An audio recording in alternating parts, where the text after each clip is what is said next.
Good evening, everyone. Hopefully, I'm audible enough. Can you hear me?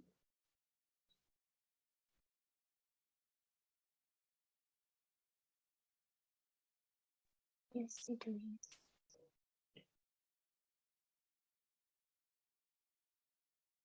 Yeah. So, from Maura Education, for the last 2 months, we are conducting several classes like in stats, ethics, epidemiology, and all. So, as you know, the Maura Education, which was started earlier as an ERPM section preparation course, is now venturing into the international area, and we are sorting out things, and soon all the things will be in place, and you can start preparing for AMC, PLAB, USMLE through our platform, and several teachers, international lecturers are on board with us, and soon all the updates will be coming to your side. So as a part of this, today we will be starting the Gyn and Obs. So give me a minute.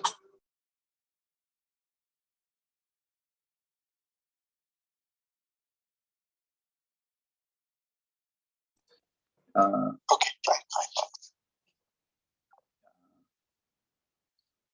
Yeah, sorry for that.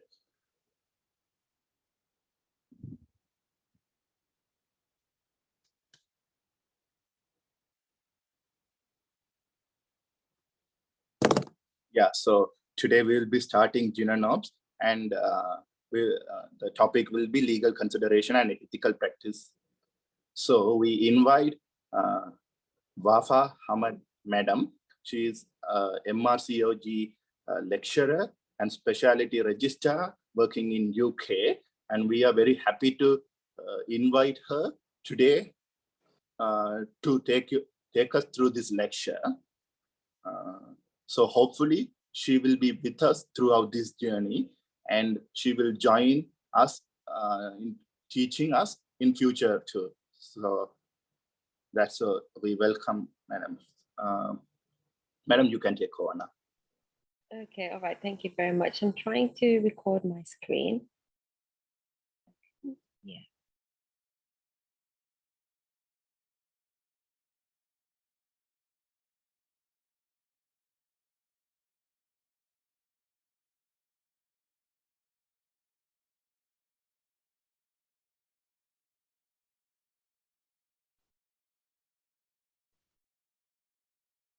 Okay, can everyone see my screen?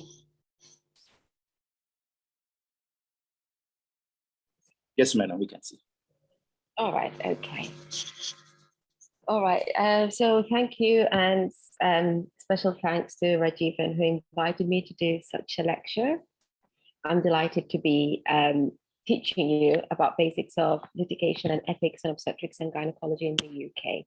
All right, it's quite a big, broad, complex topic, but then I try to simplify it as much as I can. Now let's start with cause of litigation in the UK. Usually these are the common reasons for why people or patients go and file a complaint against the hospital, which is a formal complaint. It can be due to negligence, poor practice, inappropriate procedures. And these three are majorly related to competency, you being competent as a doctor.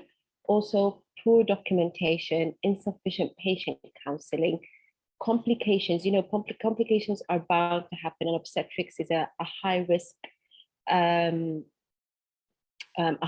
area in medicine. So complications sometimes can happen, and sometimes you can't do anything to prevent it. But then when they do happen, sometimes when you fail to diagnose the complication, fail to manage it at the right time, and especially fail to communicate that with that specific patient, that can lead to that patient filing a complaint against the hospital. So having covered the common reasons or causes for why patients do not complain against you or the hospital, I'm going to take them one by one and see how we can reduce the chances of patients claiming or reduce the chances of litigation. After that, we're going to talk about ethics in obstetrics and gynecology, and I'm going to give various examples. Okay. Now, when I talked here in the previous slides about negligence, poor practice, and inappropriate procedures, and failing to diagnose complications and manage them, like I said, majorly they're related to competency. And you, as a doctor in the UK, whenever you start working, according to the level you start working at, you need to show evidence of competency. Okay. In the UK, you cannot, for example, do a cesarean section on your own if you are not signed off, and that's what we call OSATs. If you see point number 3 here, meaning that if you look to the in the box, yellow box here to the right side of the screen, obstetrics and gynecology in the UK, it's 7 years specialty training. Each year has a number, so ST1, that's specialty training number 1, year 1, and then you have year 2, 3, 4, 5, 6, and 7. By the end of year 7, you become a consultant. Now, at each year and each level of training, you are, I can say the right word, you are required or expected to do certain procedures according to your level. I'll give you an example, like an ST1 is someone who just started their training. They wouldn't be expected to do anything on their own unless they have direct supervision from a consultant or a senior registrar.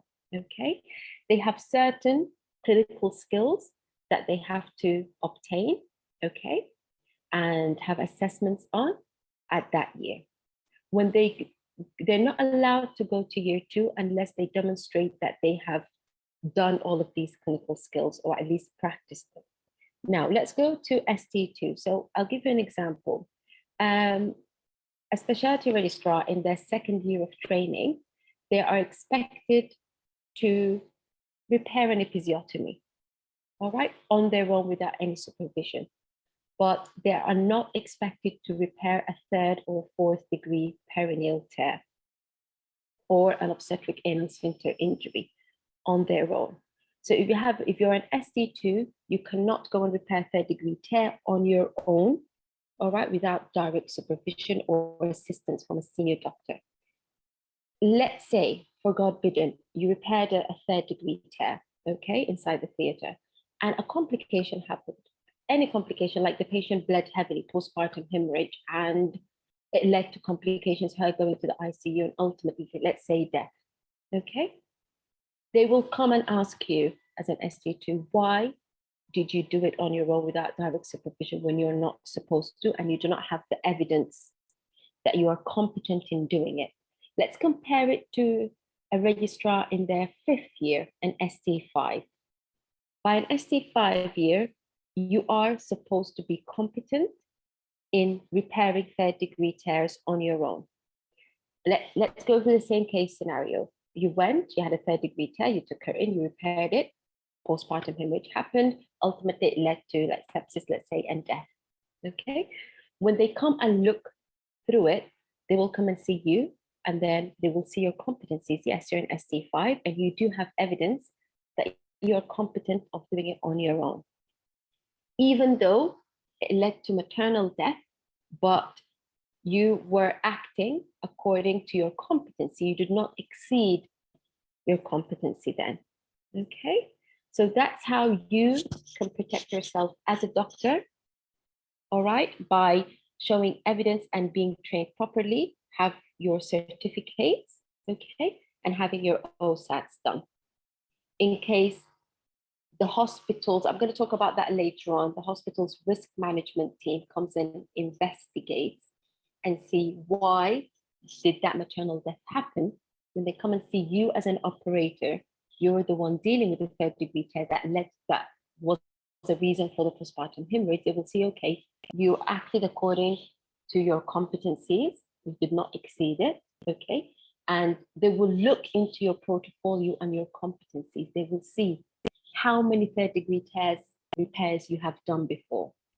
Generally speaking, you're required to do 3 in which you are signed off by a consultant, okay?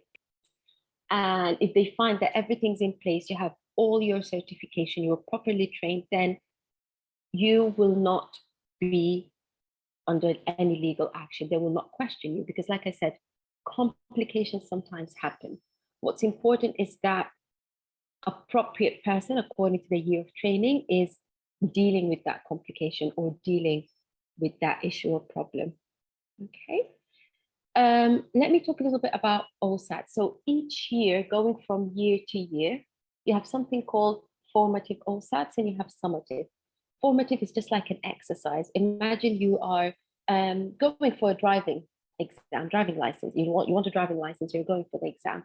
You know that the lessons that you have with your private tutor, you know, you go when you drive, they tell you do this, do that, you did this right, you did that wrong. And then they tell you, okay, next time, let's do it the other way around and we'll see how you do. This is the same as a formative OSAT. Let's say I want to have an OSAT on a cesarean section, just a basic, simple cesarean section. As an ST1, I'll be doing formative OSATs. I'll have a consultant or a senior registrar, ST5, 6, and 7, so from ST5 and above. They will be with me and I'll tell, for example, let's say Rajivan is the senior doctor. I tell him, Rajivan, I want to do a formative OSAT on cesarean section. I'll be doing it. He will be assisting me. It'll just be like an exercise. At the end, he'll give me feedback. Okay, you did this right. You did this wrong. You can improve on it by reading about it or go and doing this, this, and this next time. Okay, I can do as much as formative OSATs that I want. Once I feel comfortable that I'm getting the cesarean section right, and then go and ask Rajivan, I'll tell him, can you sign a summative OSAT? Okay, summative is something, summative is just like the driving license exam itself. Okay, you're taking that exam to get your driving license. Now I'm going to do a summative OSAT because I want to be signed off and be signed off as competent so I can do it on my own. All right, without any senior supervision. Now I tell Rajivan, can you do a summative OSAT? He observes me while I'm doing it, the cesarean section with another assistant from the beginning till the end, and then he write what I did right, what I need to learn, or the mistakes that I did. At the end, he'll sign, am I competent in doing a cesarean section alone or not? So for a summative OSAT, I need 3, okay? 3. One of them at least should be by a consultant. So I'll go for a consultant and tell him, can you do me a summative OSAT on cesarean section? He'll observe me. If I'm competent, he'll sign that I'm competent. And then I can go to another trainee, another 2 trainees, or other 2 consultants. But it doesn't have to be, should not be by the same person the 3 times, 3 different senior doctors or consultants. Once I have these 3 summative OSATs as an ST1, that's just an example as an ST1, then if I do a cesarean section on my own and any complication happens, I will be safe. They will not ask me, why did you do it on your own? Because I've been signed off as competent. So that's evidence of competence. In the UK, you should not be doing any procedure on your own without supervision from a senior doctor or a consultant if you do not have evidence of competency. And all of that is just to ensure patients are treated safely, okay? And to ensure that you, as a doctor, if you are protected if any legal action happens, all right? If you want to read about OSATs, you can go to the RCOG website, just type training matrix, and you'll find a small document. It's not small, it's a big one actually, around 80-something pages, but then it just shows each year what you're supposed to do, okay, to be signed off so you can go to the next year. Let's say in an ST2, I'm supposed to be doing a ventouse. Okay, I'm supposed to be competent and signed off in doing ventouse, instrumental delivery, forceps, instrumental delivery, and a cesarean section. By the end of my year, if I have not demonstrated competency in these 3, I am not allowed to go to the 3rd year. Okay, I will stay at ST2 until I finish all of these competency. All right, so the training matrix in the UK or in the NHS is quite structured, and it just ensures that by the end of your training, you are competent in doing everything, okay? You should also be following guidelines and protocols, okay? And you have, in the UK, you follow the Green Top guidelines, the NICE guidelines, And also each hospital or NHS trust has its local guidelines and protocols. So you follow them. You do not manage a patient, let's say a patient who has preeclampsia. In the UK, the first line management is labetalol as an antihypertensive. For example, in my country, in Sudan, we don't use labetalol, we use hydralazine. In the UK, hydralazine is left until the third option, the last one. So if I come to the UK, have a high patient with high blood pressure, I give her hydralazine instead of labetalol as a first line option, and complications happen. Let's say she goes into an eclamptic fit. When I come and see, they will question me, why did you not follow the guidelines and the protocols? All right. So you need to follow all of these to ensure that you minimize the chance of complications, and in turn, you minimize the chance of the patient coming in complaining. And even if they complain against you, you do have your evidence. Okay, I'm signed off. I am following the guidelines and the protocols that are put by the hospital or put by the Green Top guidelines. So by doing all of these, what is mentioned on this slide, let me go to the previous one, you would avoid negligence, poor practice, and inappropriate procedures, okay? Which are one of the commonest causes of litigation, like I mentioned. Now let's come to documentation and patient counseling. Documentation is really, really, really important. Whenever you see a patient in a clinic, okay, or you operate on a patient, what you are supposed to do is that you're supposed to document every single conversation, every single word that you mentioned to her. Your handwriting has to be clear. And on the top, you mention the date you've seen her, the time. You write everything in detail. And then at the bottom, you write your name, your designation. Like, for example, I write Wafat Hamid, specialty registrar, and I'll sign. Okay. Even if in the labor ward, you've gone in, a midwife told you to come and see a laboring patient. You've seen a patient there. After you finish talking to her, you come out, take the notes, you write down. Okay. Documentation is very, very, very important in the UK and in the NHS system. If you come and see, they document every single word. If the patient, for example, felt unhappy when you were telling her about the option of an instrumental delivery, you write that down, that the patient was quite unhappy with the option for ventouse delivery, okay, for example. So accurate, clear, and timely documentation is important. It will protect you as well. Because if any complication happens, let's say that baby came out, she came out floppy, with hypoxic, and they come and see what happened during labor, they will go through the patient's notes. They will come and question and ask everyone for a statement, every midwife, every nurse, every doctor who has seen that patient. If you had not documented in detail, or let's say you saw her, but you did not document, they will say, okay, you didn't see her because there's no evidence of documentation. So that's by documentation, most importantly, number one, you'll be protecting yourself first, okay? Now let's come to patient counseling. Most of the complaints are patients who are telling you, the doctor, if you look at the yellow box at the bottom, the doctor did not explain to me all my options, okay? I have a lady before who came in. She was for induction of labor because I can't really remember the indication. Yeah, she was, can't really remember. I don't want to make things up, but she was in labor ward. And then suddenly in the middle, she said, I want the cesarean section. I don't want to go ahead with the vaginal delivery. When we asked why, she said, the doctor who saw me in the clinic forced me to go ahead with the induction of labor. When we inquired why, she said that when I asked about a cesarean section, they just told me about the complications of it. And they kind of said that the induction of labor is better for me. So I do feel that I didn't make up my own mind. All right, that's the most commonest reasons for why patients come and complain.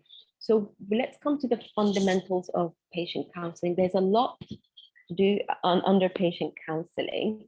especially breaking bad news or communicating with teenagers, communicating with vulnerable adults. But the one that I have here is just general, okay?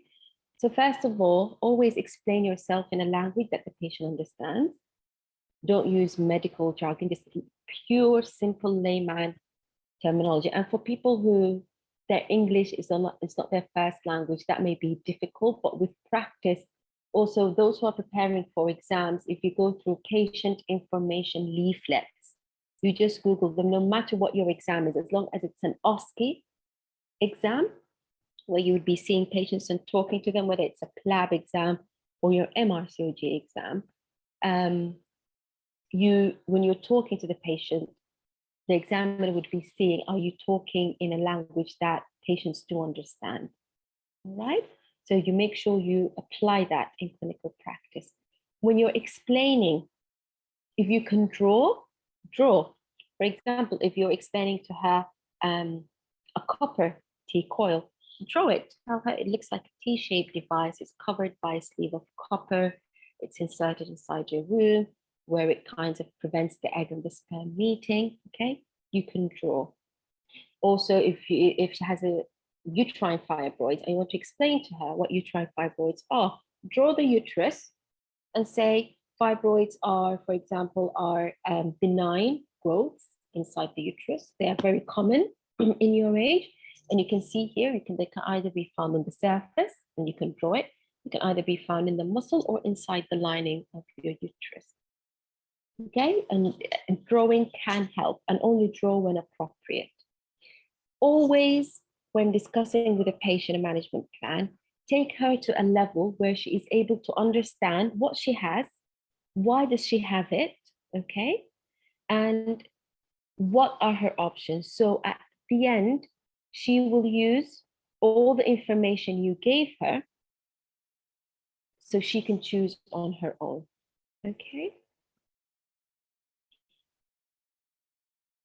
And that what I mean by giving, or if you look here, make an informed choice. And how you would do that, by point number 4, giving her balanced information regarding all options and risks or complications. I'll give you an example. Let's say a lady is coming in to me. She, let me think about an example.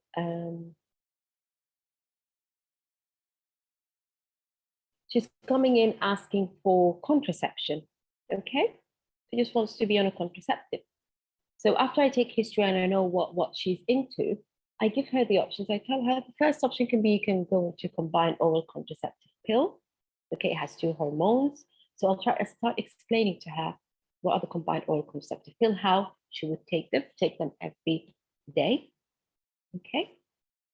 And what are the side effects, which are the hormonal side effects. They can cause acne, mood changes, breast tenderness, weight gain. After that, when I come to the second option, let's say the second option is a copper T coil. I'll tell her one of the options is, yeah, you can choose a device. It's fitted inside your womb or your uterus. And I'll explain to her how effective it is, how long it stays for, and what are the side effects or the risks. Okay. After I finish, at the end, I would have given her information about the combined oral contraceptive pill with the risks, information about the copper coil with the risks. On her own, she will choose. I will not tell her, well, I think it's best for you to be on the copper coil because it's more effective than the pills. No, I will not bias her. My duty is just to give her all the information. Okay. Allow time for questions. At the end, because you've given the patient a lot of information, just summarize. So I know I've given you lots of information. Just to summarize what I've told you so far. We've discussed this option and we've discussed that option. Okay, so summarize to ensure all points are covered. Let me skip these 2 points and go to the last one. Offer patient information leaflets. Patient information leaflets are, for example, There can be leaflets for contraceptive options. It covers everything. It's just a simple explanation in patient-friendly language regarding the options. She will take it. I will encourage her to think about it, go through the leaflet. When she makes up her mind, she can come back to me. Okay. All of that is to ensure that I have given her all the information as my duty as a doctor. I've given her a leaflet to go and read about it. At the end, it's her choice. Okay, what she wants to choose. And that applies to everything, even in mode of delivery. Let's say you have a lady with a previous cesarean section. She can either go for a VBAC, vaginal birth after a cesarean, or she can go for a cesarean section. You know that there's a risk of uterine rupture with the vaginal delivery, right? And you know that there are complications related to surgical complications with the cesarean section. I'm going to give her these two options with the risks and all the advantages and disadvantages of both. Give her time to think, give her a leaflet. She will make up her mind. If she chooses to go for a vaginal delivery, despite knowing the risk of a uterine rupture during labor, she will be supported in that, as long as she is competent, okay? She has no mental disability. She can understand all the information I'm giving to her, and I have given her all the information, giving her a leaflet. She gets to choose, and her choice will be respected. If you look at the point number 1, 2, 3, 4, 5, 6, 7, point number 7, show an understanding of the patient's emotional reaction. If you give her bad news, tell her your baby has an abnormality, or you have had a miscarriage. Now, she starts crying. This a simple, I'm sorry. It must be difficult hearing such news. It's a simple apology. If the patient is angry or upset about something regarding her diagnosis, also show her that you can tell her, I can see that you're not happy. I can see that you're upset. So always acknowledge, okay, if the patient is not happy in front of you. And good practice is always being honest if you do not know. If a patient asks you a question and you do not know the answer, tell them, I'm sorry, I do not know the answer for that, but I'll check or I'll ask one of my colleagues and I'll get back to you. All right? All of these points, you apply them on clinical practice and you apply them to any exam that you're taking, no matter what the speciality is. Medicine, surgery, pediatrics, obstetrics and gynecology. It's all the same. At the end, it's patient counseling. It's discussing with the patient. So that's about patient counseling, okay? And a well-informed patient is a patient who will not go and complain against you if a complication happens. Like, for example, the patient who was forced to have an induction of labor, all right? Let's say if any complication, for God forbid, happens during the induction, let's say fetal distress, you take her for a cesarean section, the fetus is hypoxic and admitted to the neonatal ICU, she can go and say, I didn't want induction, the doctor forced me to have it, that's why my baby had this complication, okay? But if you had given her all her options and on her own, she chose the induction of labor, knowing that she has other options to choose from, then it's highly unlikely that she will go and complain, okay? Part of counseling or communicating with patients is consenting. And that's one of the reasons why as well patients do go and complain. All right, because you know, with surgical operations, anything can go wrong. You can injure a bladder, okay? You can injure a blood vessel, you can injure bowel. If you hadn't appropriately consented the patient and let her sign the form and you sign the form, then you would be in big trouble. So the consenting is not just about having a form in front of you, filling it in. Like, for example, whenever I think about what I used to do in Sudan when I was there working during my training years, Patients in Sudan, most of them in governmental hospitals, they do not even understand English. The consent form was in English. And we just sign, and we don't even tell the patient, this is what is written on the consent form. Okay, want to go ahead with the operation, sign here. She does not know about any risks or complications. And the issue is that in Sudan, most of the patients do not go and complain. They don't know their rights, but in the UK, patients do know their rights, and they will complain if anything happens that she wasn't consented or informed about. So the broad principles of consenting is making sure the patient has capacity. She has no mental illness like schizophrenia or bipolar or Alzheimer's. If she has any of these and she doesn't have mental capacity, there's another route in terms of consenting. Okay, I'm not going to go through that today. We can do it another time, but I'm just going to discuss the basic principles. Principle number 2 is information, the information that you're going to tell her about the operation, and free will. The patient on her own will decide, do I want to have the operation or not, without any pressure from you and without any pressure from her family. Okay, if her partner is with her or her mother or sister is with her and you feel that they're applying pressure on her to go ahead with the operation, that is not appropriate consenting. So what's appropriate consenting? It must be voluntary, meaning that the decision to go ahead with the treatment or the operation must be made by the patient themselves, with no pressure from medical staff, from friends or family. That's number 1. That's free will that I mentioned. Number 2, capacity. The patient or the person consenting must have capacity, meaning they understand the information given to them and they can use that information to make their own decision to say, okay, I want to go ahead with the operation. Number 3, it should be an informed consent. The word informed means that's up to you as a doctor. You should tell her about the operation, how it is done, the benefits, okay? The complications, each and every complication has to be mentioned and written down, and any additional procedures if required. Like, for example, if she goes in for a cesarean section, you know, she may need a hysterectomy. If she bleeds heavily and it's not under control, that would be written. If she has a cesarean section and any organ injury, for example, bowel injury happens, additional procedure would be repair of that bowel. So anything extra that you may do in case of complications, you write them down.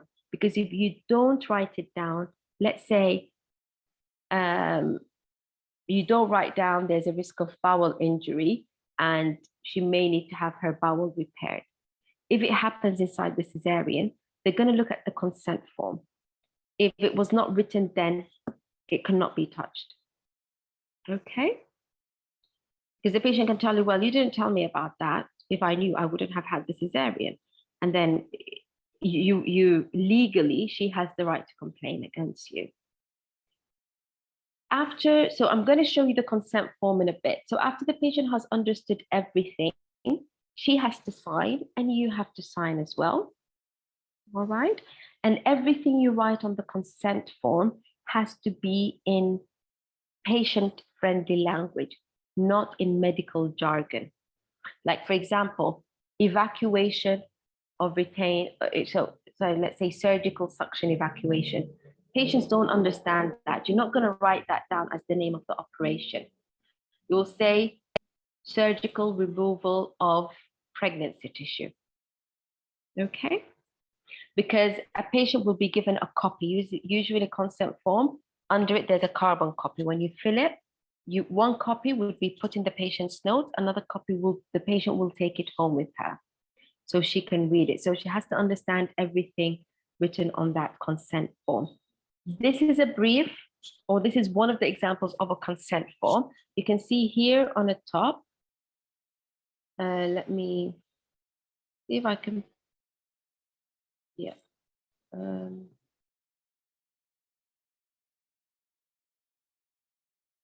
Just a second, I think I've done something.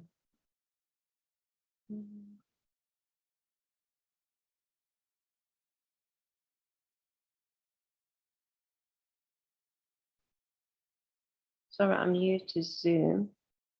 I don't know what happened here. There's something that appeared on my screen. Is it there?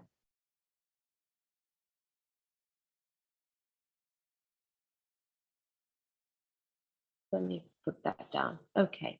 So on the top, you have patient's details. So that's usually a sticker that's put here. And then you have the name of the operation. So I'm just going to give an example of evacuation. Okay. Surgical suction evacuation. So I'm going to write surgical removal of pregnancy tissue. And then there would be the benefits, treatment of an incomplete miscarriage. Now you come to the risks. You have frequent and serious. I'm going to write every risk down. I'm going to write risk of infection, bleeding, injury to the cervix, injury to the uterus, bowel injury, bladder injury, okay, and heavy bleeding. Yeah, these I mentioned them. So you write down all the risks. Now, any extra procedures, you know that she may need blood transfusion. I'll tick on blood transfusion. Other procedures, I'll tick on it and I'll say laparoscopy or laparotomy to repair any bowel injury. Now, when this consent form, I've explained everything to the patient. When I go in and I have a uterine perforation with bowel injury, then you know that the patient has been consented and agrees that if any complication happens, you can go ahead and do a laparoscopy or an open surgery to repair that injury. Okay, you're safe and you're protected. So usually you sign and then the patient signs at some point here. Okay, I won't bother myself to go through the whole of the rest because it's a little bit, on the day of the operation when she comes, if there's an interpreter, she doesn't understand English, but usually not all of these columns are filled. Usually the first page is completely filled. Now, I told her, let's say it's an incomplete miscarriage. I've given her the option of a surgical suction evacuation. I'm going to give her alternatives as well. She knows that this is not the only option. So I'll tell her alternatively, you can either have expectant management, you can wait and see, but you can bleed heavily and may need blood transfusion and be admitted to the hospital, or you can have infection. The other option, you can choose medication. So it's medical management of incomplete miscarriage, and explain to her how the medication works. It can take a few weeks for the bleeding to settle, and also the medical management can fail, and she may after that need surgery. So you can see what I've done here. I've talked to her about the surgical suction evacuation, and I told her about other alternatives. She doesn't have to go ahead with this. She can choose other options. At the end, when she says, no, I want to go ahead with the surgical suction evacuation, this is the patient willingly making her choice, knowing that there are other alternatives or other options apart from the surgery, and knowing what are the complications and what can happen. All right, this is what an informed consent is. So while you're filling a consent form, you also discuss with patients. If a patient tells you, no, I do not want this, she has the right. Patients also have the right. Let's say she agreed for the operation. When she comes in on the day of the operation, she has the right to say, no, I've changed my mind. So patients can withdraw their consent at any time before a scheduled operation, whether it's a hysterectomy, a cesarean section, a myomectomy, a laparoscopy, a hysteroscopy.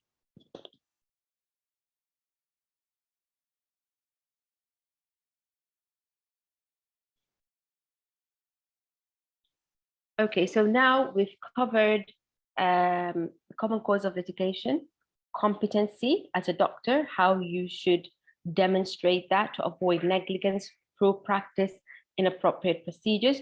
We've talked about documentation, how important it is and how you would document. We've talked about patient counseling, okay, what information and how much information you need to give patients. And with that, we've talked about consenting as part of patient counseling. Now let's come to other common reasons. Poor handling of complaints locally. So before patients go to the court and complain, they can come to you and complain in the hospital, okay?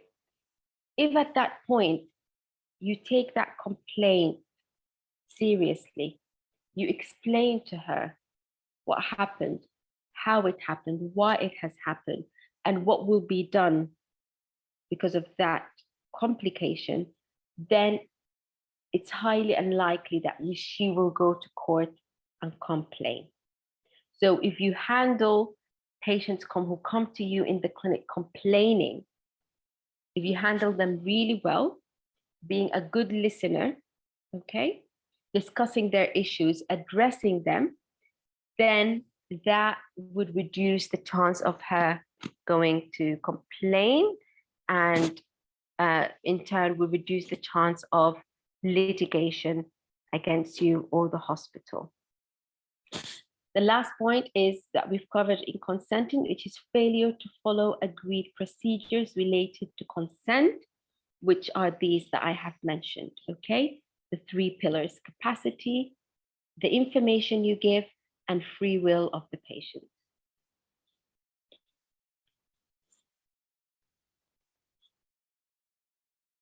Now, let's come and cover this point here, complications, okay? Failure to diagnose, manage, and communicate. You know, obstetrics is a high-risk profession. Complications happen sometimes, okay?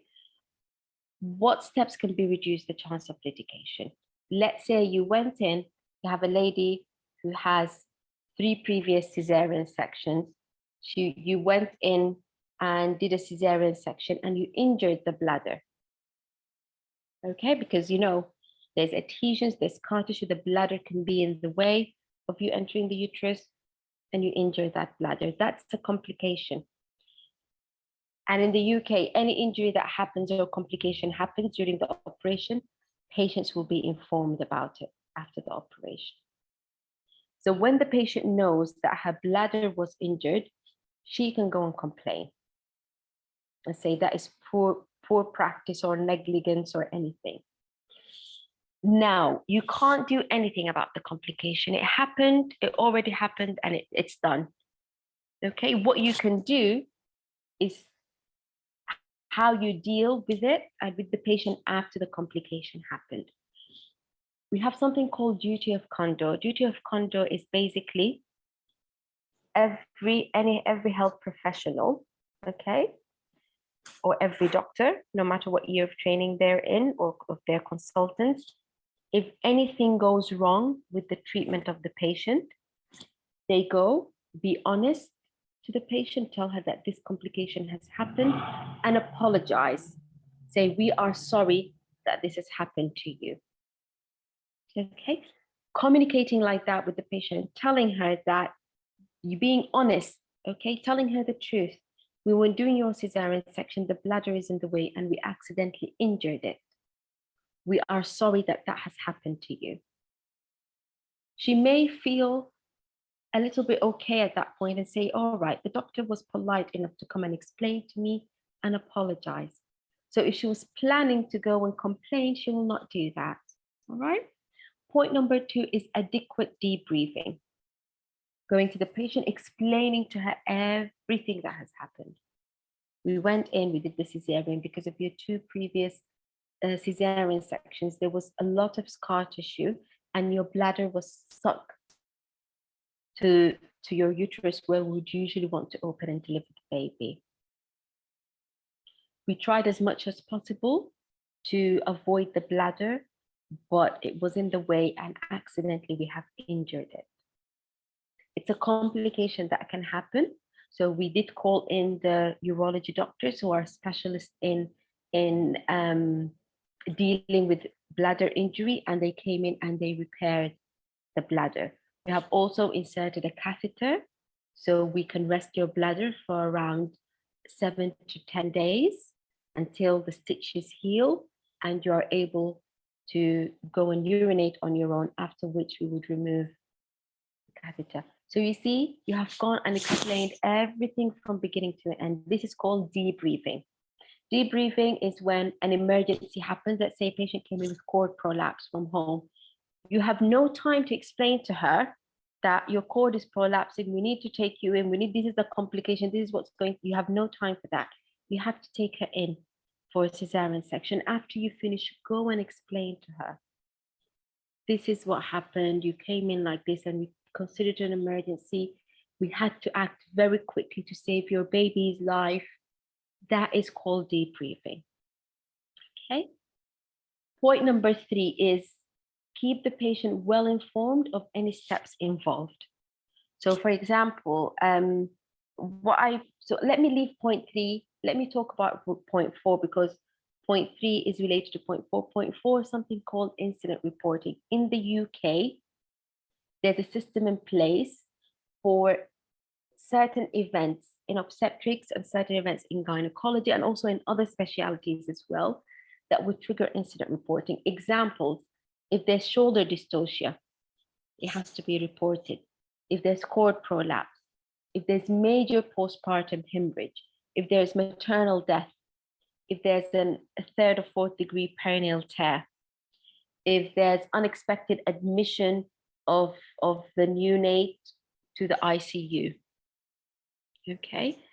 If there's uterine rupture, if there's any organ injury during an operation.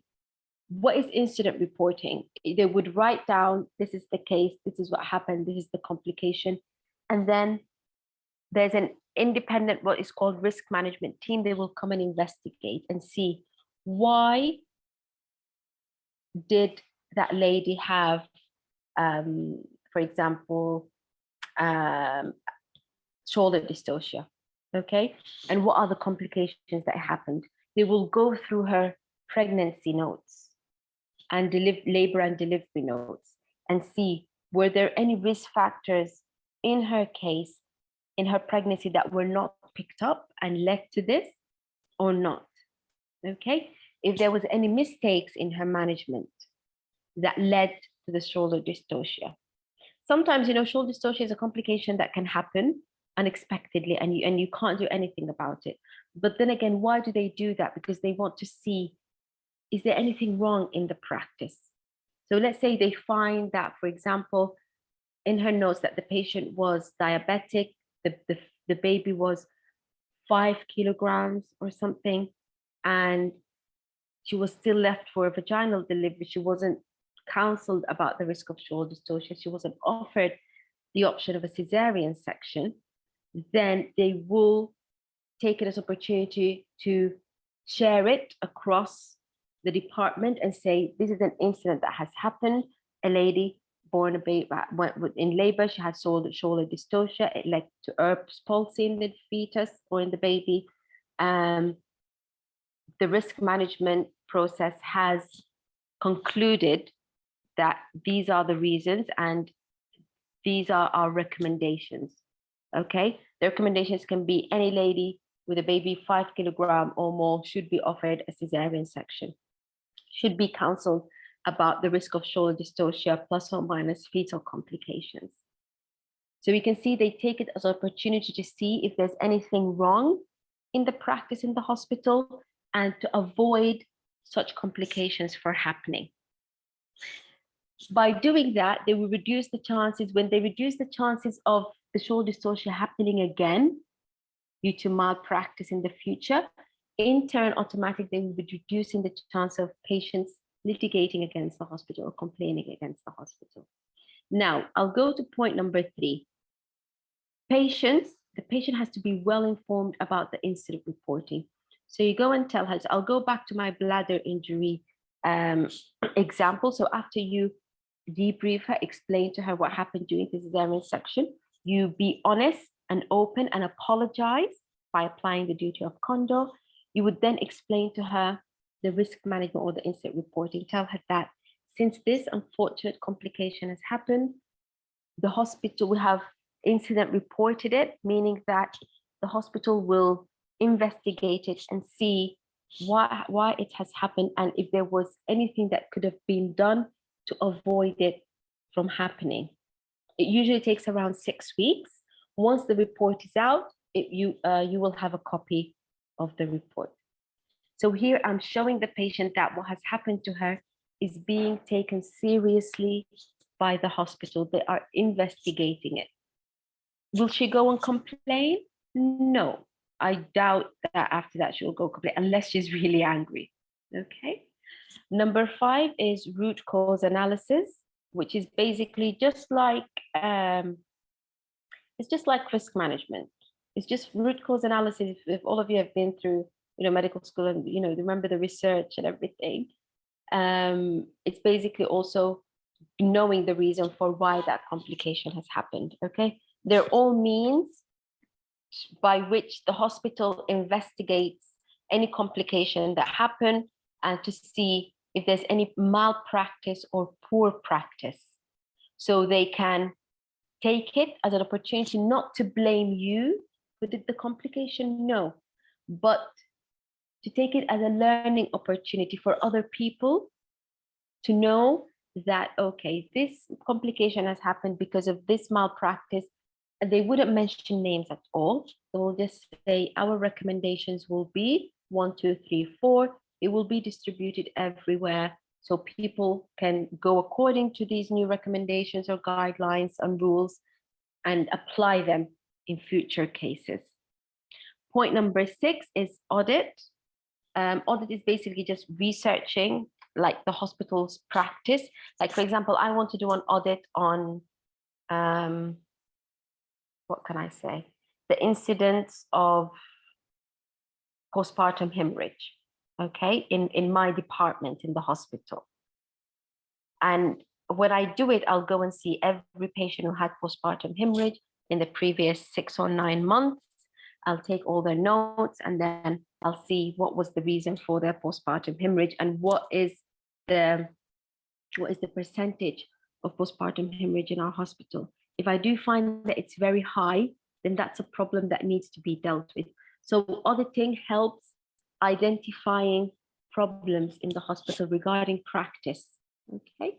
Training, skills and drills for everyone, midwives, doctors in the hospital. So regularly we can have skills and drills on emergencies like postpartum hemorrhage, shoulder dystocia, cord prolapse, eclampsia, severe preeclampsia. Usually skills and drills would be like hands-on training, simulation training on emergencies. So everyone can be up to date and something done on a yearly basis. So all the doctors, all the midwives are ensured to be up to date with regarding treating those emergencies. In case it happens, everyone can treat that emergency appropriately. Let me go to complaints procedures. So like I mentioned, successful local resolution of a complaint can reduce the likelihood of litigation. So let's say a patient comes to me and she says, well, okay, or let's say she's not happy about the treatment that she received, okay? The most important thing is that if I'm trying as a doctor to solve that, I'm going to respect that she is unhappy, okay? I'm going to tell her you have the right to complain against the hospital if you want to. I'll listen to her. I'll be polite, okay? And I'll explain to her how we managed her, what is the reason. And if there's anything that was done wrong by the hospital, I'll give her an apology. I'm sorry that you felt this way regarding the treatment you received. Like, for example, sometimes, women, we're going to discuss that later and on our examples, that women have the right to choose what they want. You can have a lady coming in labor. She tells you, I do not want to, for example, let me think about it. I just want to bring in a real life example. Yeah, she can tell you that I don't want, no matter what happens, I don't want to have a cesarean section. Even if my baby is under distress, I do not want to have. She has the right. The baby has no right when they're inside the uterus, but once the baby is born, the mother has no right over the baby. So even if you have fetal distress hypoxia and that baby is struggling during labor, and you know that if you don't go for a cesarean section and deliver the baby, it's going to end in fetal death, you cannot do anything about it. You have to respect her choice. I'll give you an example. I had a lady who came into the clinic. She was asking for delivering at home. And when I asked her why, she said, I'm quite unhappy. Let me leave that example from the end. I'll give another example. She came in, she said, after delivery, she said, I want to complain. I'm not happy about the treatment I received during labor. I asked her why. She said that I made it clear that I don't want a cesarean section, but then despite that, they took me in right away within minutes for a cesarean section. So at that point, I apologized. You always inquire, what was the reason for this? They were saying, did they explain it to you? And then apologize. I'm sorry that you're feeling this way or regarding the treatment you received, and you felt that your wishes and choices were not respected. I sincerely apologize on behalf of the hospital. And then I'll explain to her why they have done that. Okay, after I know the reason, explain to her simply that the baby was under distress, and the only way to save the life of your baby was to take the baby in for a cesarean section. Although they should have respected your wish of not having a cesarean section, and I'm sorry that didn't happen. But the reason for why they took you in was to save your baby's life. So I'm explaining to her why they did that, but at the same time, I'm acknowledging, even though her decision wasn't right, the patient, I'm acknowledging that she's unhappy and she has the right to. Sometimes, so I'm trying to locally deal with the problem. Sometimes some patients are not happy at all. They tell you, I'm not happy, I want to complain. You tell them you have the right to complain. Okay? And every hospital has its own complaint service. We have something called the PALS, Patients Advisory and Liaison Services. Sometimes they wouldn't want that. They would want to hire a lawyer and go to the court. They can do that. But as long as you try to listen to the patient and locally solve the problem, it's highly unlikely that she will go and complain or file a formal written complaint against the hospital.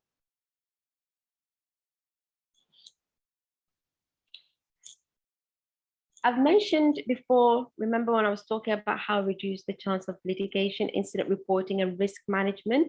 In the UK, there's something called clinical governance and risk management. It's a very, very broad topic. If Radivan wants me later on in the future to do a separate session on that, I'm happy to do it. I just don't want to mix things, okay? So clinical governance is just a framework in the NHS to ensure that each hospital is treating patients safely and they are following guidelines and protocols. Okay, and the aim of that is to improve the care to patients and in turn reduce the chances of patients complaining. And it has lots of things under it. It has risk management, has incident reporting, it has audit, it has something called maternity dashboard, but we'll leave these aside for the time being. Risk management, like I mentioned earlier, the process of investigating, looking through the patient's notes, taking statements from each and every doctor who was taking care of that patient, that is called risk management process. It aims to reduce the risk of patient harm and in turn, reduce the chance of litigation. Okay.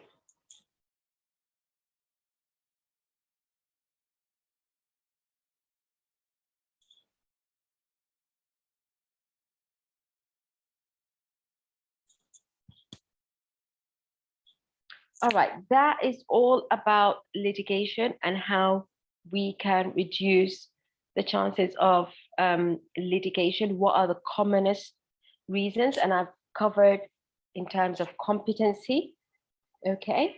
I've covered in terms of counseling patients and consenting them, informing them about each and everything they have to know. And I've covered documentation. Now let's come to the nice part. This is ethics in obstetrics and gynecology. So principles of medical ethics. All of you, I think some of you may know this because it doesn't apply only to obstetrics and gynecology. We have beneficence, non-maleficence, we have autonomy and justice. Beneficence means doing good. Do good to the patient, okay? Treat her appropriately. Non-malfeasance meaning do not cause any harm to the patient. Like for example, let's say I'm allergic to penicillin as an antibiotic. Rajivan comes and prescribes for me penicillin for an infection that I have, and I develop a severe allergic reaction. He has caused harm to me because he did not ask me before prescribing me an antibiotic penicillin if I have any allergy to it.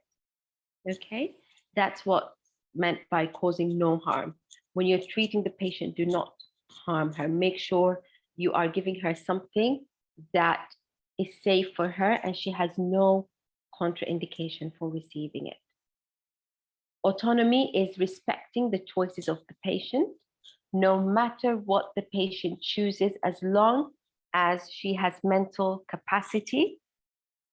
Okay, she can choose whatever she wants, even if she knows it's going to harm her. She can choose it. And the last point is justice, meaning fairness, no discrimination. Do not discriminate between any patient at all.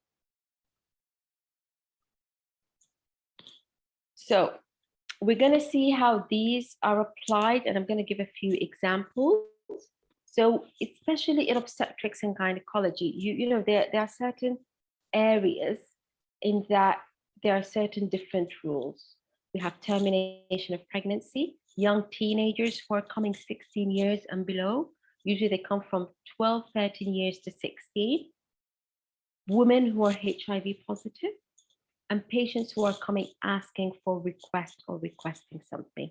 I'm going to start with termination of pregnancy. Just give me a second.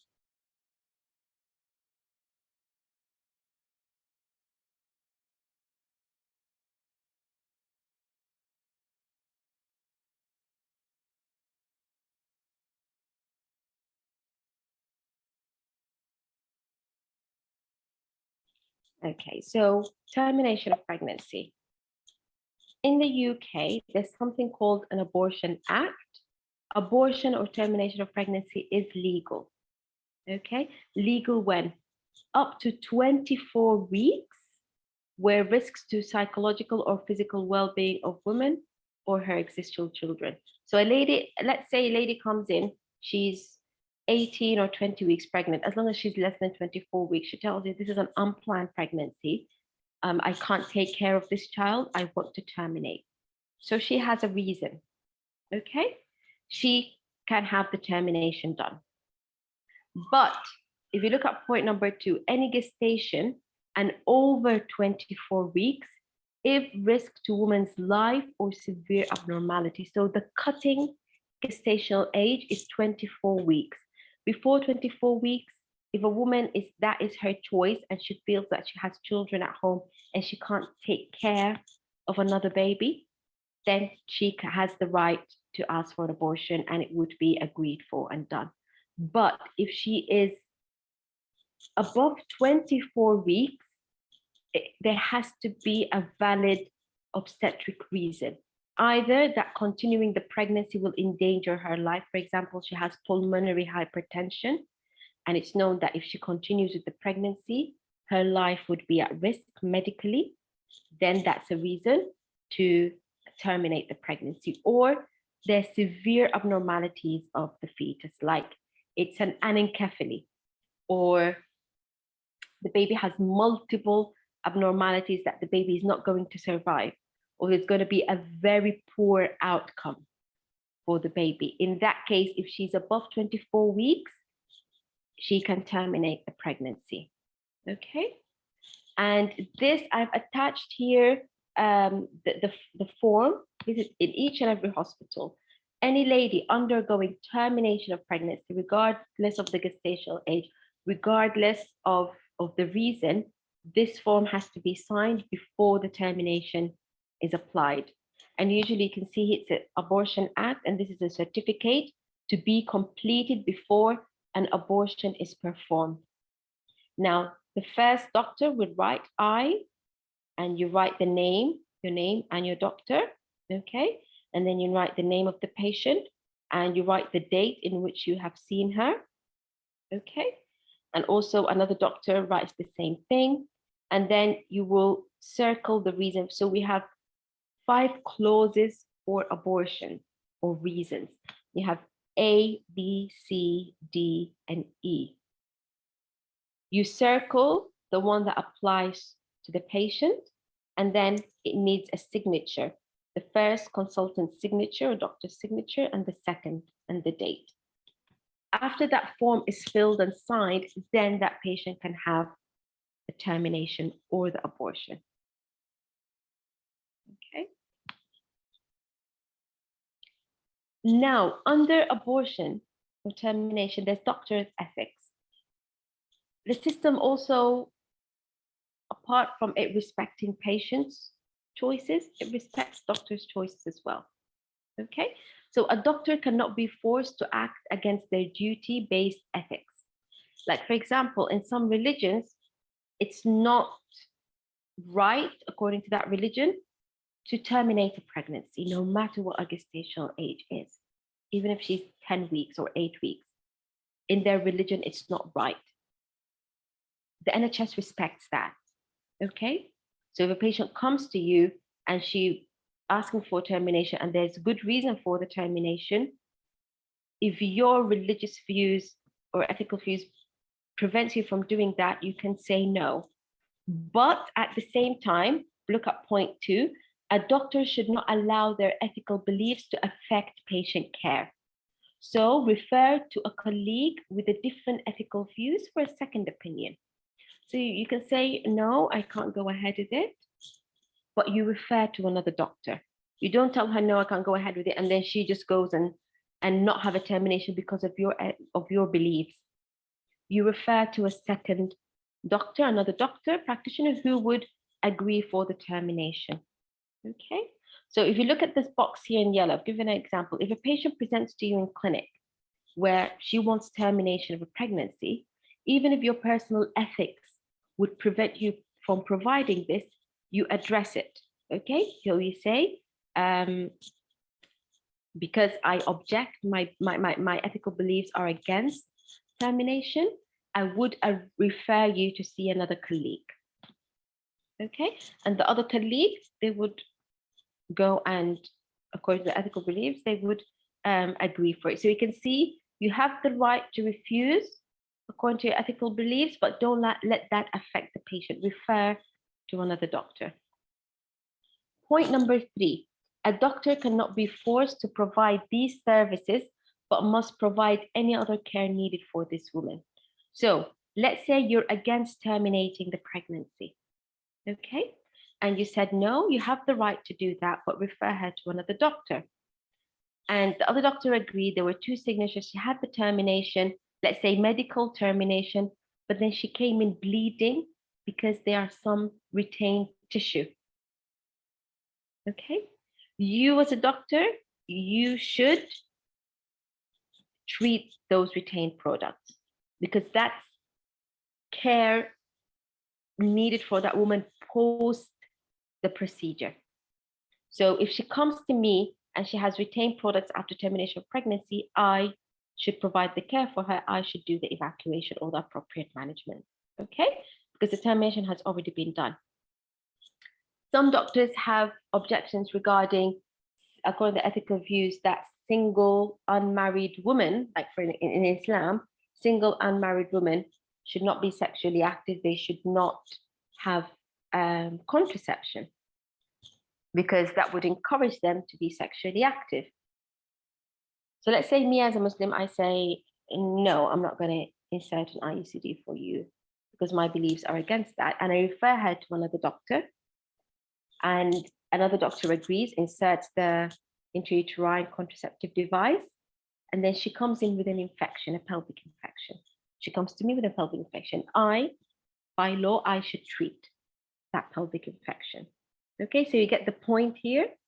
You're not forced to provide these services that your personal ethical beliefs are against, but you should provide any other care for these particular women if they have it done elsewhere.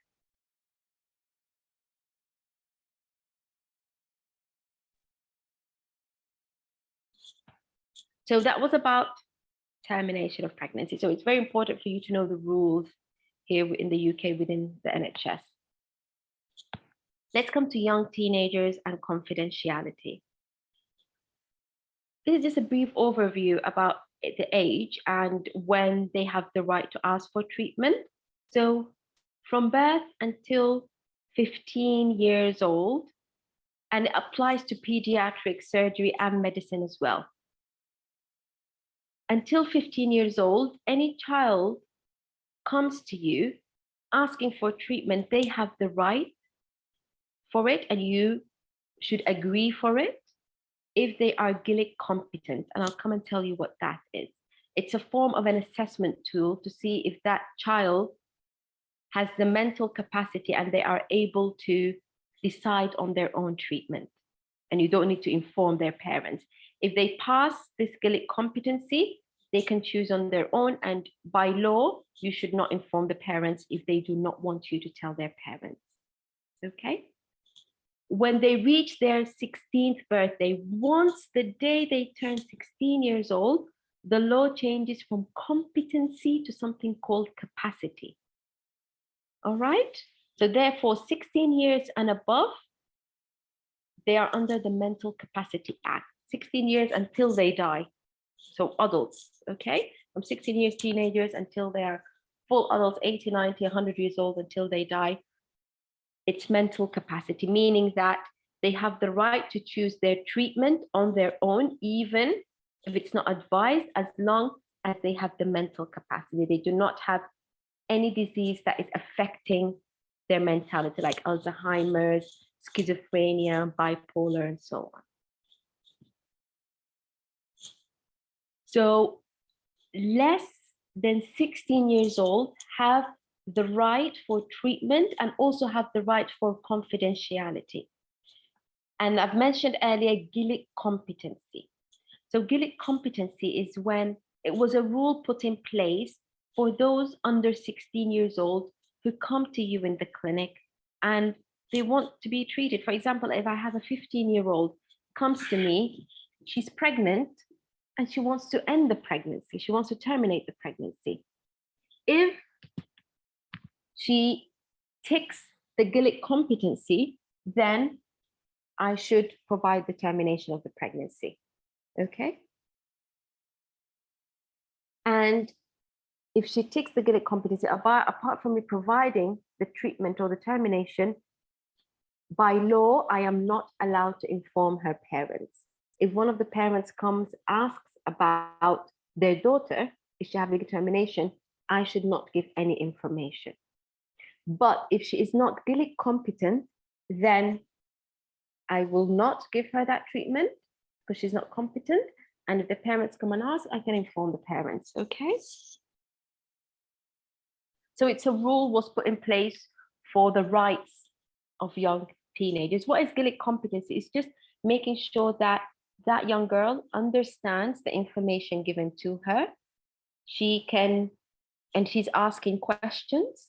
She can communicate and explain to me back what I have told her about her management, and she can make her own choice.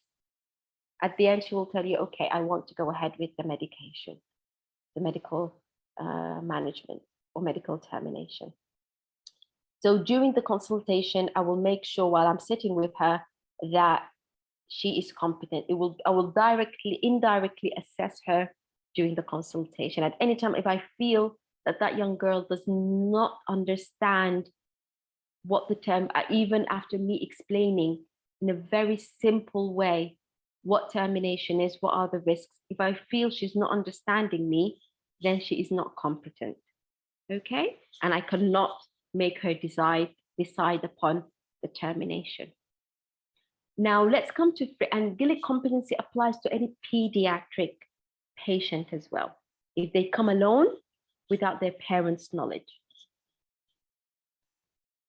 Fraser guideline is specific for contraception because, you know, in the UK, they start being sexually active from the age of 13, 14. And you can find, and it was put in place, the Fraser guideline, just so that those young teenagers who are sexually active can have access to contraception and just to avoid young teenager pregnancy. Now for Fraser guidelines, it's quite the same as Gillick competency, but so if the patient understands what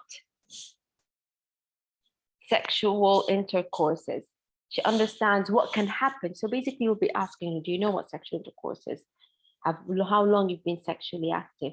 And she understands that what will happen if she is sexually active without using contraception. She tells you, I know I can get pregnant.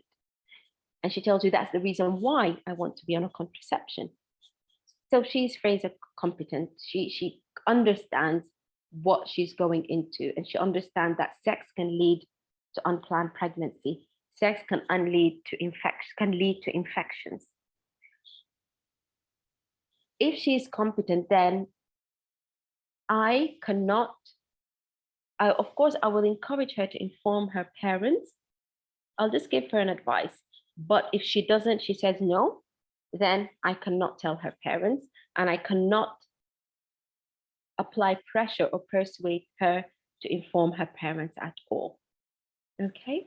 And also, it's also to protect, like you've seen a point number 3, to protect those young teenagers, because if I say no, I'm not going to give you contraception because without your parents being around here with you, because you're young, she's going to go and have sexual intercourse without contraception, and she's going to get pregnant, and it's going to be a young teenager pregnancy with complications. Okay. So I'm acting on the best interest of that young girl.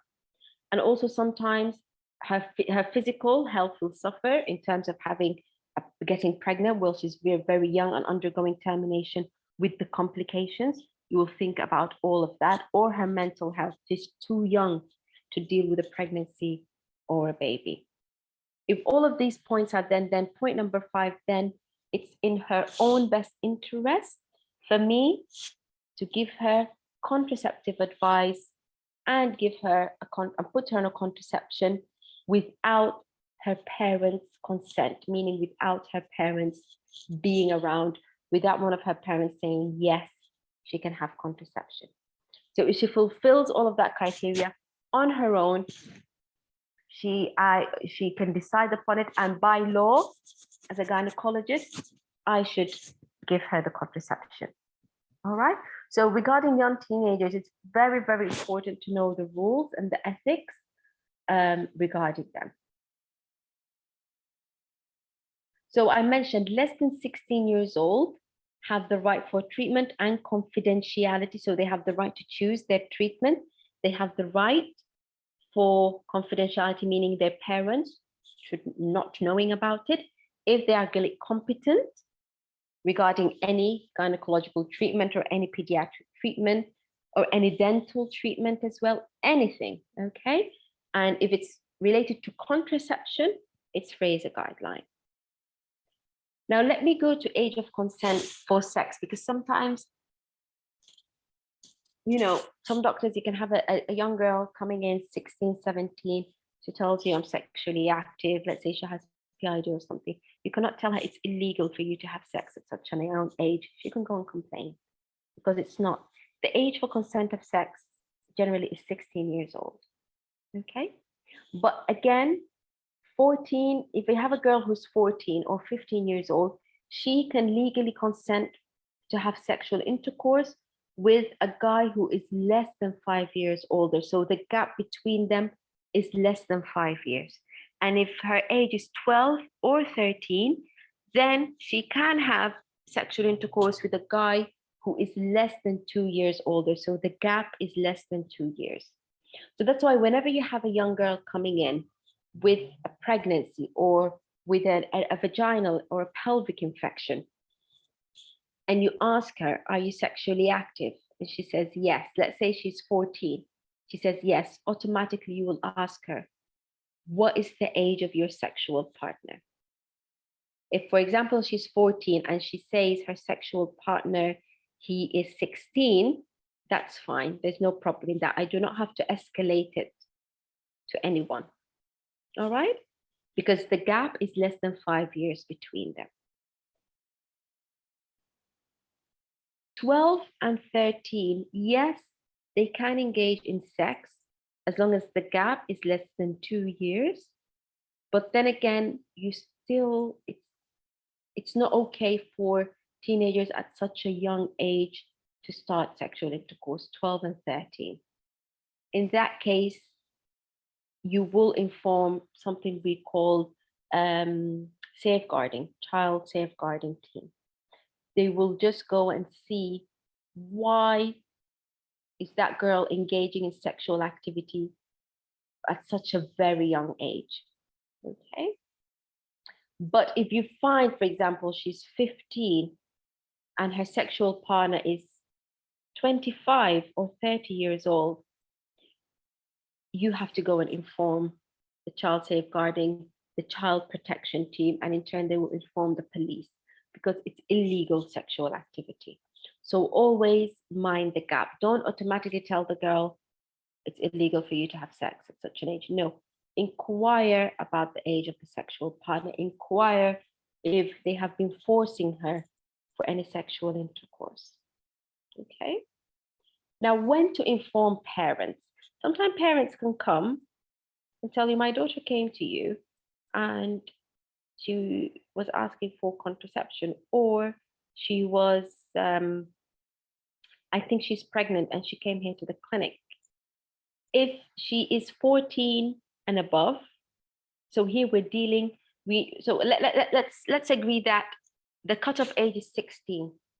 Okay, 16 years and above, they are considered adults. They're not children anymore.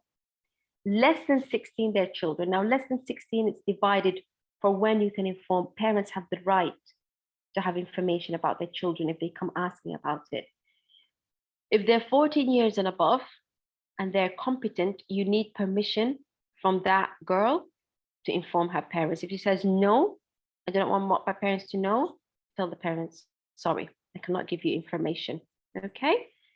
If that girl is less than 14 years old and the parents come to the hospital asking for medical records for any reason, whether she's under pediatrics, or under you, or in the medical ward or the surgical ward, they have the right to access the medical records, access the notes, look at the notes. Okay. If they're less than 14 years old.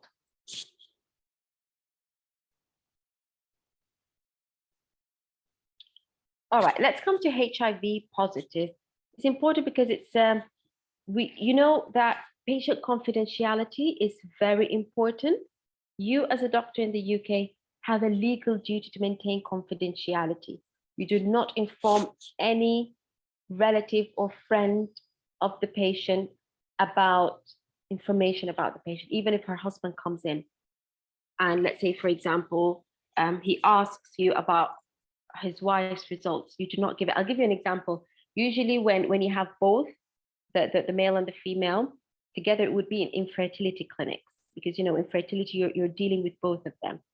So when you have a test result of the male, okay, the male partner, and the female is there, you apologize, tell her, I'm sorry, because you're not the partner is not here. I have a duty of confidentiality. I cannot discuss his results with you, only if he gives me the permission. Okay, that's how you maintain confidentiality. But then sometimes it can be breached. When? If you look at here, confidentiality can be breached only in exceptional circumstances where the health and safety of others would otherwise be at serious risk. And that's HIV. Usually, when would you pick HIV? When a lady is pregnant, she books her pregnancy, routinely her full blood count for hemoglobin is done, blood group, screening for HIV and hepatitis and syphilis.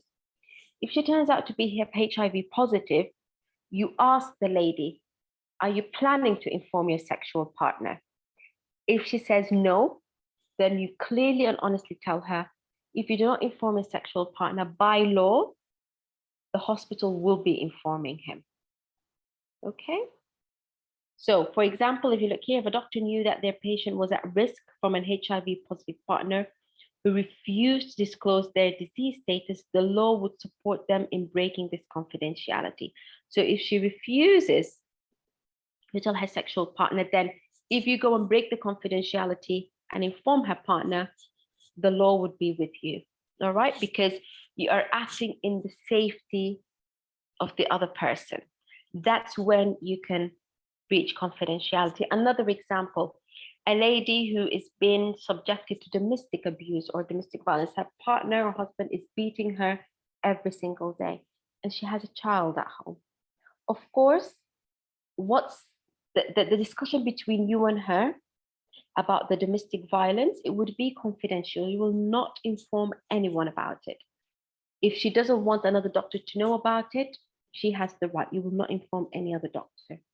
But because there's a child there, okay, and the safety of that child who lives in that house is at risk, you have to breach that confidentiality and inform the child safeguarding.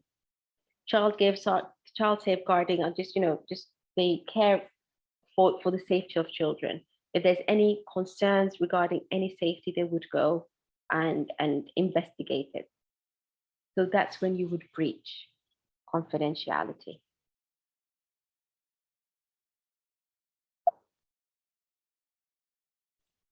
Now let's come to patient's request. I find this quite interesting because patients have the right to refuse treatment, to refuse admission, also have the right to request for treatment against medical advice. And here I'm talking about 16 years and above.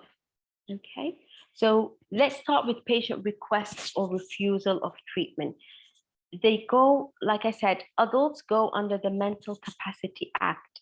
It states that a patient with capacity, which is mental capacity, may make their own decision even if it is an unwise decision. It's their body, it's their life, they have the right to choose. One of the interesting aspects are Jehovah's Witnesses. Jehovah's Witnesses do not accept blood or blood products at all. And sometimes you may come across a case where the patient is bleeding to death, and the only way to save her life is to give her blood. But then she'll tell you, I'm a Jehovah's Witness.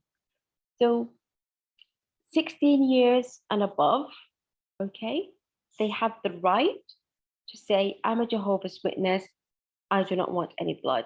And usually in pregnancy, this is inquired about early in pregnancy. You will inquire, does she have any objection to receiving blood? If she says yes, then it will be written in her notes that she's a Jehovah's Witness. In case of heavy bleeding, she does not allow, or she would not be receiving any blood or blood products. And also there's a certificate called an advance directive. It would be filled stating that in any situation where she requires blood, do not give blood.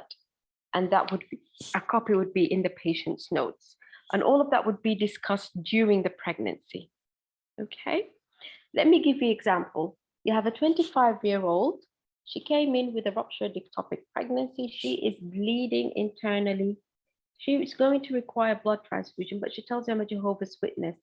As long as she is mentally competent, she has no disease that is affecting her mental capacity, you can't give her blood, even if she's going to bleed to death. You cannot. She has the right to say no. Another example, a 30-year-old, her second pregnancy, she has a placenta previa. And with placenta previa, heavy bleeding is there. And let me add some spice onto it. She's placenta previa, she wants to deliver vaginally, and she's refusing any blood. And there's no way for a placenta previa lady to deliver vaginally without hemorrhaging and bleeding to death. As long as she's mentally competent, you cannot go against it. Of course, you wouldn't say, yes, okay. you don't want, you want to deliver vaginally, you want to bleed to death, you don't want any blood, then that's fine. No, you, of course, you would counsel her, you will discuss with her. At least that part of a Jehovah's Witness, because it's, it's part of religious views. You respect it. You just tell her about the consequences. If she bleeds heavily and she doesn't receive blood, then it can lead ultimately to death. Okay, as long as she knows that. But then the area of conversation would be the vaginal delivery. Give her advice, explain to her that a vaginal delivery is unsafe because the placenta is there in front of the baby. So when you're contracting, you're laboring, you're dilating, the baby's pushing on the placenta and your placenta continues to bleed. That's why we recommend a cesarean section, because you can bleed until death, and that would affect both you and your baby's life. So you have to have a very long conversation with her about the complications that can happen. Also ask why. Why do you want to deliver vaginally? Why are you against the cesarean section?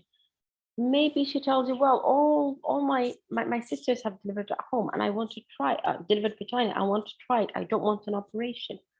Tell her that your sisters, they're pregnant. I would assume that the pregnancy was straightforward. They didn't have placenta fever like you. But for you, it's very unsafe to go for a vaginal delivery. Next time in your future pregnancy, if you want to give it a try, as long as it's safe for you, then you can. So always find a reason for why they are requesting these weird requests. Even after thorough, detailed counseling, they still are insisting. It will just be documented and you have to respect their choice, okay? Let me go backwards to under 16 who are Jehovah's Witness, because the rules change a little bit. Remember, we talked about, let me go backwards. We talked about here, young teenagers and confidentiality is that they have the right for treatment. They have the right to ask for treatment if they are GILIC competent. As long as they are GILIC competent, they can choose it. But even if they are GILIC competent, they cannot refuse treatment or blood if it's required for their safety. They cannot say no. They can ask for treatment, but they cannot refuse treatment if it's going to affect their life. Okay? They cannot at all. So if you have a girl under 16, let's say she's 14 and she's telling you, no, I'm a Jehovah's Witness, I don't accept blood, you don't listen to her.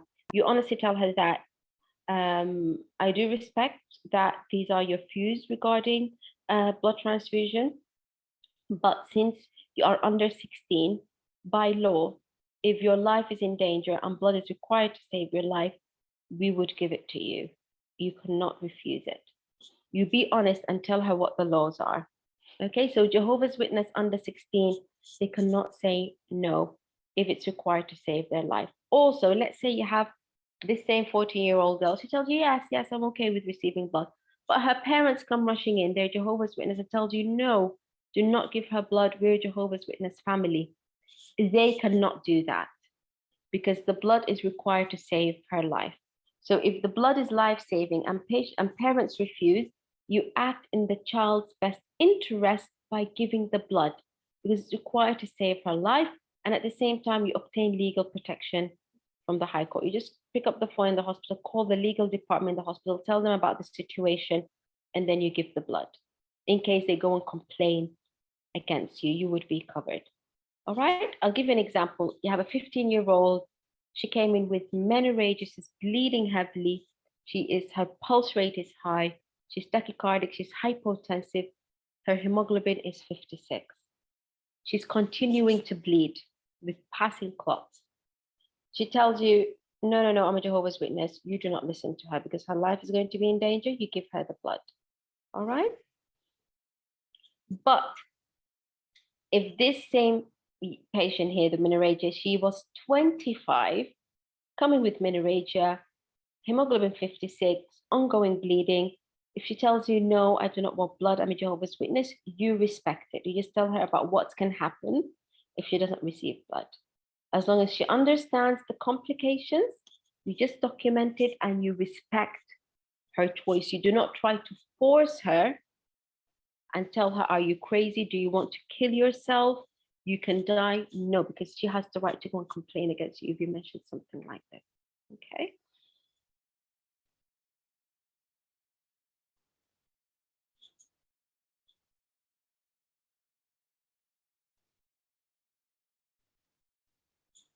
Now let's come to also, so patients, so that was patient refusal for treatment. We were talking about blood transfusion, Jehovah's Witness. Let's have another example. A 33-year-old, she's a gravid of 4 para 2 plus 1, so this is her 4th pregnancy. She's 34 weeks. She was referred by the midwife to the assessment unit in the hospital because the midwife, when she measured her blood pressure, it was 160 over 100. Her urine dip showed 3/4 of protein. She's symptomatic, she's having headache and visual disturbances. So you diagnosed her as preeclampsia or severe preeclampsia. When you talk to her about admitting her in treatment, she refuses. So what are you gonna do? It's just exactly the same. You're gonna inquire about why are you refusing treatment and admission? Okay, she can tell you, well, I have children at home and I can't leave them alone, I can't stay in. Give her a solution. How about you call one of your family members, any friend to take care of the children, and explain to her why it's important for her to get treated. Talk to her about the complications of preeclampsia. She can go into eclampsia. It can lead to death, hemorrhage, brain hemorrhage, and death. Okay. Even after that, if she says no, you respect her choice, you document, she will be discharged and she'll go home. Okay. So always respect patient choices, but at the same time, give them advice. Tell them what can happen if you do not receive the treatment.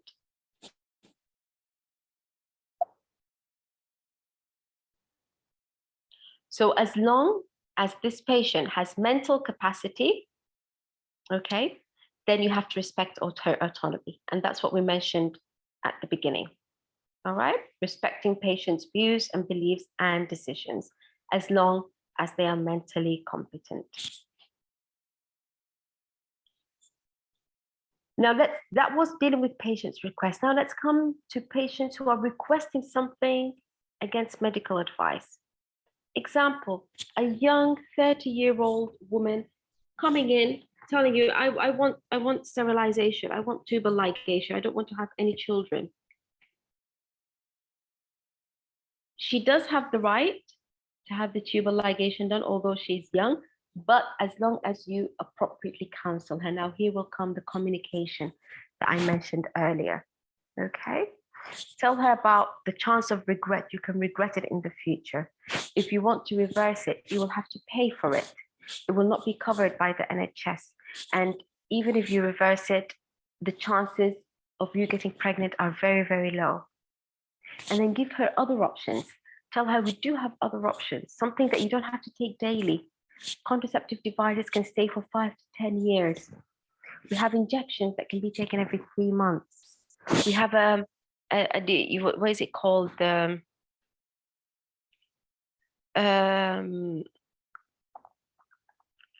What is it called? Sorry, I ran out of thoughts. The patch under the skin of the arm. So you tell her we have that as well. It can stay for 3 years. You change it every 3 years. Okay, you don't have to go through the complications of an operation. And in the future, if you want to change your mind, you can change your mind at any time and you can get pregnant. After mentioning all of that, if she says still, I want to have tubal ligation, she can have it. Okay. Another example, a gravida 3 para 2, so this is her 3rd pregnancy, 2 previous cesarean sections. She's asking for a vaginal delivery and at home as well. She doesn't want to come to the hospital. Again, you will apply the same. Inquire why she wants to deliver at home and wants to avoid the hospital. Explain to her what are the complications that can happen with a vaginal delivery when you have 2 cesarean sections, and why you're advising that even if she wants to go for a vaginal delivery, it has to be in the hospital. And if it's at home, what can happen? Okay. Ultimately, it can lead to maternal death and fetal death. Give her time to think. Tell her think about it and give her another appointment to come in. When she comes in another appointment, if she says still I want home birth, you will support her. You will document to protect yourself, document the discussion, and then her midwife will know about it and she can have the home birth. Okay. For example, you have a lady who's a primary gravid of first pregnancy, footling breech. You know, with footling breech, vaginal delivery is impossible when the foot is presenting first. It has to be a cesarean section. But the lady tells you, no, there's no way I'm going to have a cesarean section. I want to deliver vaginally. And you know it's impossible. She still has the right to try a vaginal delivery as long as she's mentally competent, she has capacity, her mental state is not affected by any disease, okay? And you have explained to her the risks of delivering a footling breech and what can happen. If she knows all of that and she still insists, she can deliver vaginally. And she can even come to the hospital and she would deliver vaginally. No one can force her to go and have a cesarean section.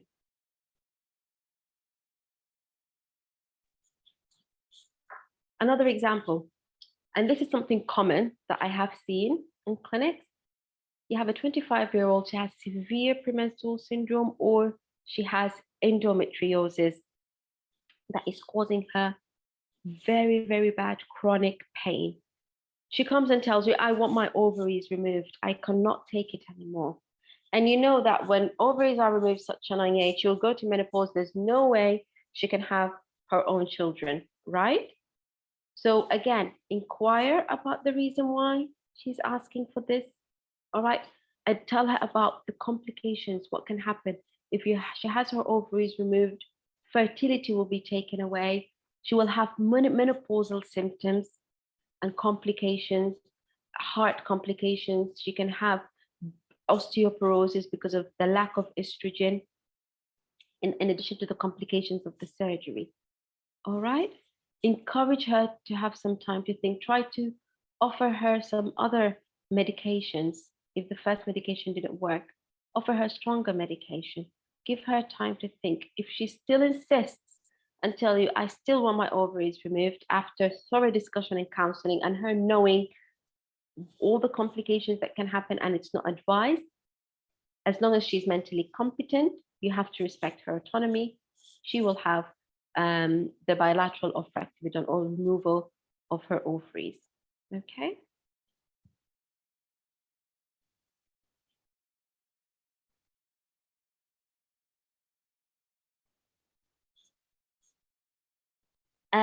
So for further reading, you have GMC, General Medical Council. They have really nice documents regarding ethical guidance. So any doctor who comes and works here in the UK, either through PLAB or the MRCOG or MTI, you're going to have GMC registration. You're going to have an identity check. They will check who you are, just take your fingerprints and picture, and then they will share with there was a 1-day course on an ethical guidance and ethics and working in the UK. And also they will give you some small booklets. You can also find them online.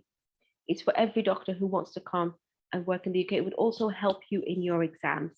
What I have explained, it applies, like I said, to any exam.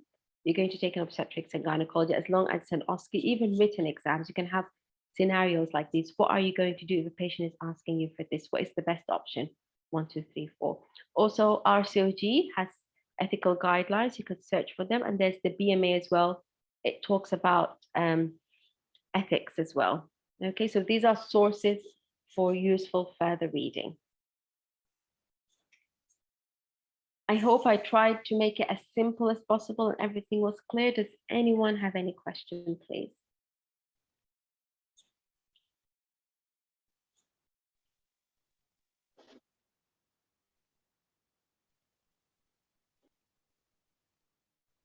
Okay, I have a question written here. I'm reading it.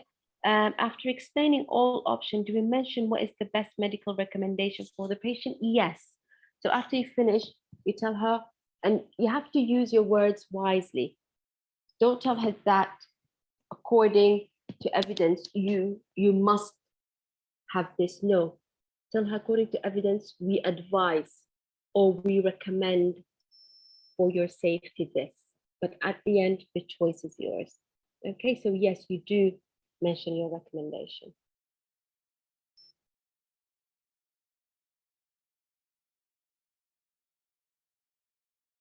I can see only that question in the chat. Anyone else has a question?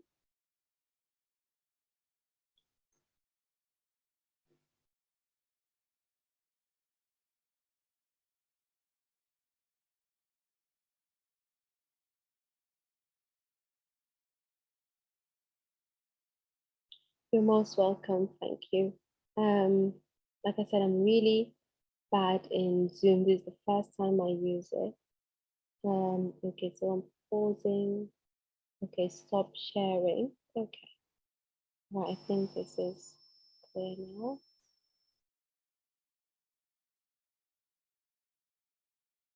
Okay, anyone else have any questions at all?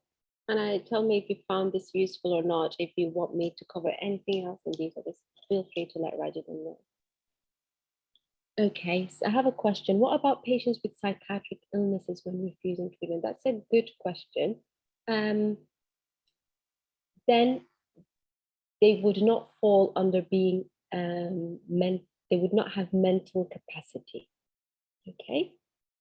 If they have a psychiatric illness, don't assume that they do not have mental capacity.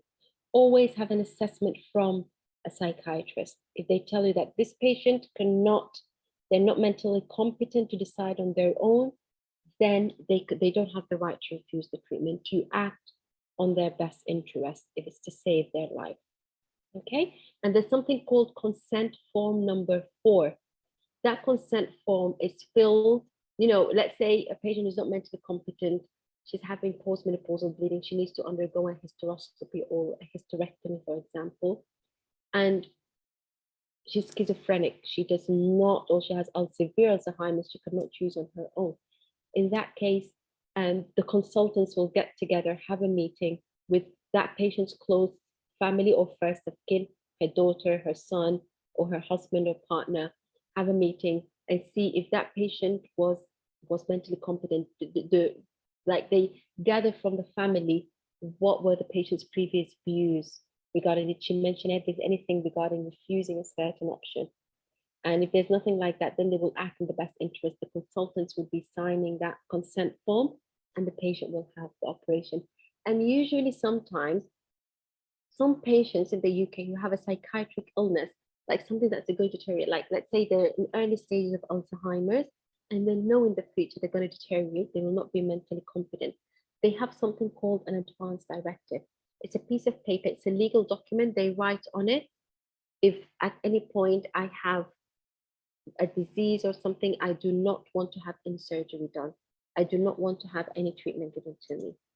They fill in this form. It will be signed with a lawyer when they are in their good mental capacity. In case in the future something happens, then they will look into it. Some patients assign someone to decide on their behalf. So let's take that same patient with Alzheimer's. When she was in her good mental state at early stages, she assigns her daughter to take decisions, medical decisions on her behalf, if in the future she is not mentally capable. And let's say she came in severe Alzheimer's in the future, she needed an operation. Her daughter, as long as she has that legal document that was assigned to her, the daughter can decide and say, yes, my mother can have the operation, or say, no, my mother cannot have the operation. But when you do not have any of these documents there, then the hospital acts on their own and they fill their own consent form. Okay? And or they decide on the best interest of the patient. What is in her best interest? What would she benefit from? Would she benefit from this treatment or not?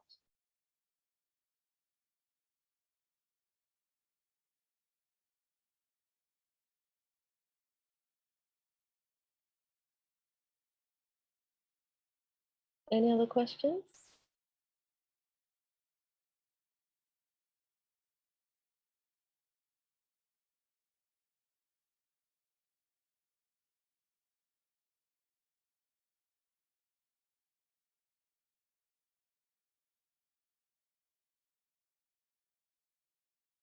Okay, everyone, I think we'll bring this session to an end. If any of the speakers want to speak and close the session off.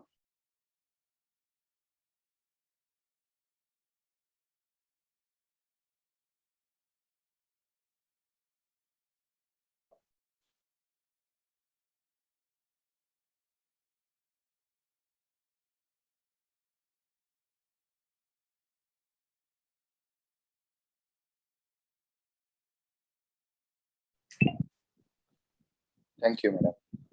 Okay, you're most welcome.